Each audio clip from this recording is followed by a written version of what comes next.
আজ খুব শীত পড়েছে সন্ধ্যাবেলা, তাই ভাবলাম মুরগির মাংস রান্না করি। আসসালামু আলাইকুম, কেমন আছেন সবাই? কড়াইয়ের মধ্যে দিব সয়াবিন তেল, দিয়ে দিব পেঁয়াজ কুচির মধ্যে দিয়ে দিব রসুন বাটা, পেঁয়াজ কুচি একটু নরম হয়ে গেলে দিয়ে দিব পানি। এর মধ্যে দিয়ে দিব হলুদের গুঁড়া, মরিচের গুঁড়া, ধনিয়ার গুঁড়া, লবণ দিয়ে দিব। আদা বাটা দিয়ে মশলাটা কষিয়ে নিব। মশলা কষানো হলে দিয়ে দিব মুরগির মাংস আর আলু মুরগির মাংস একসাথে মশলার সাথে মিশিয়ে নিব। এখন দিয়ে দিব এলাচি, দারচিনি, তেজপাতা।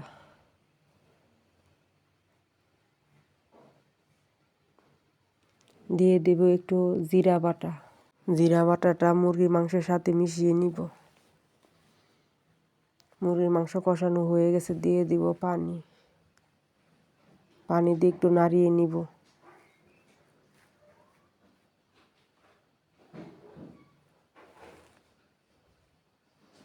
দিয়ে দিব কাঁচামরিচ।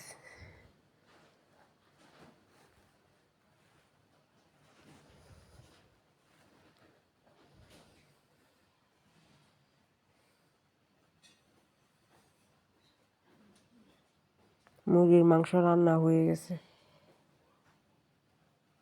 রাত্রিবেলা গরম ভাত দিয়ে মুরগির মাংস খেলে খুবই ভালো লাগবে। চুলা থেকে নামিয়ে নিব। দেখেন কালারটা সুন্দর হয়েছে।